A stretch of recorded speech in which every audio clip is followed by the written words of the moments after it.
What's good? It's Sunnitharapper, and I'm about to do my purse so sweet with Hot Thoughts TV. To smoke a purse so sweet with Hot Thoughts TV. Y'all know what the fuck we doing, man. It's Hot Thoughts TV. Niggas hot in the bitch, man. I'm smoking a purse so sweet with Hot Thoughts TV. So what's going down? Alright, what's good? Hot Thoughts TV. Yeah. It's Sunnitharapper. Like I said, I was born in LA, but I was raised out here in Houston. Well, specifically Mo City, Texas. Like I said, Break Your East, Texas, gang gang. What's good? What we doing? So coming from LA, was that like an early transition or later on in life, like maybe? It was an early transition. So I would say I think majority of my influence probably comes from Texas. But my mom made sure I knew my West Coast side. Like she made sure I knew from the music we listened to, we would go visit and just everything. She's a true Valley girl, my mama is. So like What do you feel like, is some of the biggest differences in the culture just from, West Coast to Texas? It's definitely a difference speed-wise even. Like, I feel like things move a little slower down here.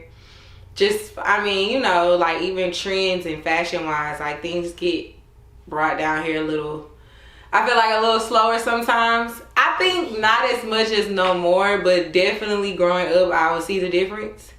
Even music wise, like when I go out there, I would hear something and then I come out here and I wouldn't hear it on the radio till like a year or two later. I'd be like, what? Like, why is it just not hitting the radio? But it's just different market. I feel like Houston is a different market. We kind of have our own culture. You see a lot of people bite off the Houston culture because it is one like no other. LA is more of a melting pot. Although, you know the West Coast vibe, but it's still a lot of different cultures in one.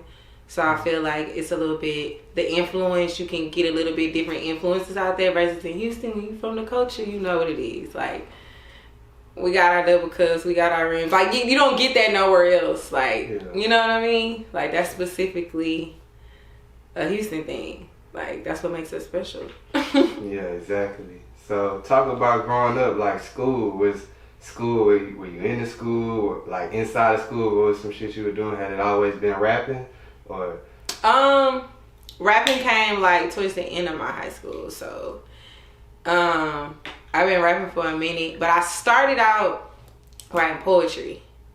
So like I think maybe like 4th or 5th grade I got introduced to poetry, and at first it was really trash. Like, not gonna lie. Like, it took me a minute to like probably got older and really maybe experienced little things and see little things that made me want to actually have something to write about. Like, once I experienced a little bit more things, like in middle school, I started writing things that actually made sense. That, actually like was actually pretty lit. And then later, I had a best friend who had a boyfriend who rapped. And literally, like, I tell people all the time this story. This is how we started rapping. Like, we started rapping as like a challenge. He was like, y'all don't know how easy. Y'all think this shit easy. Like, this shit is not easy. Like, y'all go try to make a song. Y'all go try to rap. We went and did exactly such. Everybody the whole mixtape in 2 weeks. Out of like somebody's apartment. Like, it was just, and we fell in love with it. Like, it was like an addiction from there. And we just it just took off from there. Like, that's how I literally started. And I would just, how I really like approached the song, I started, because I was always deep. I used to be deep, like when I used like conscious rap and conscious, everything was conscious. So my poetry transferring over to raps was kind of easy then, because I was already kind of writing deep things. So, but then like as I grown as a rapper, like it definitely transitioned. But at the same time, I think I'm so diverse. But I know at the same time that's not what the world's trying to hear right now. Like, on some true shit.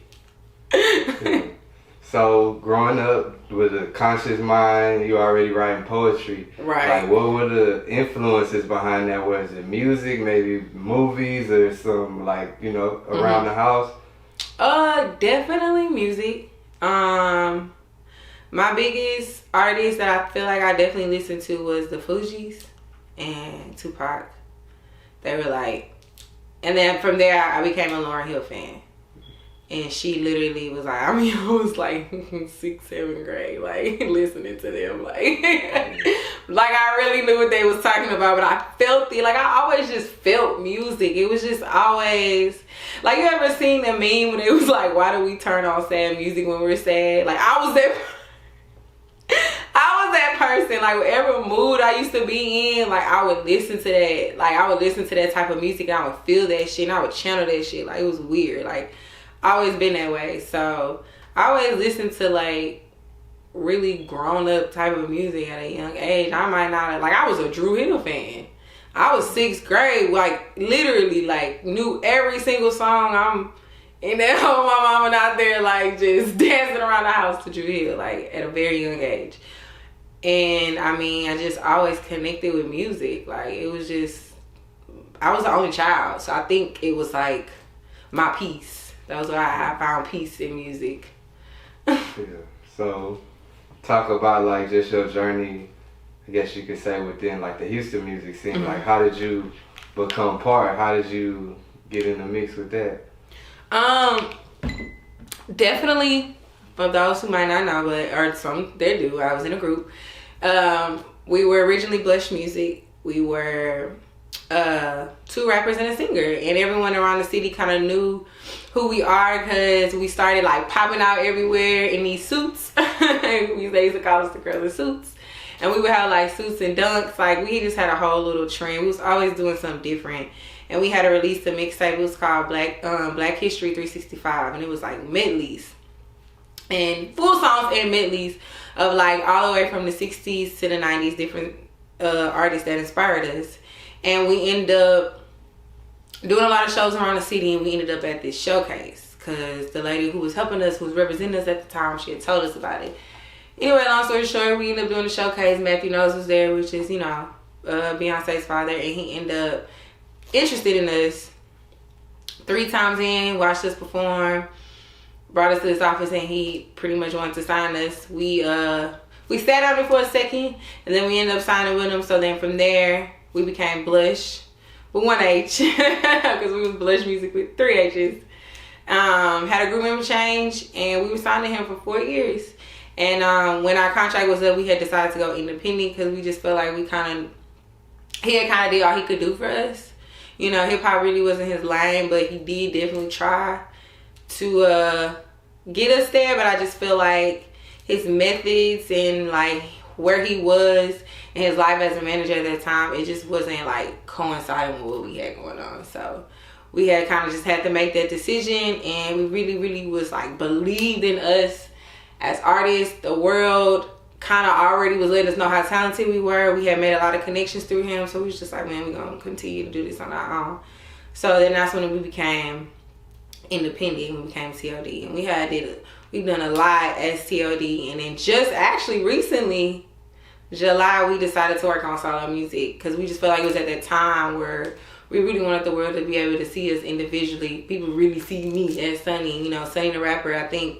I mean, for 10 going on 11 years, and like I said, I was a kid, I've been doing music in a group, like with my friends, you know what I'm saying? So the world never got to know who Sunnitharapper is. So now this year, it's that time.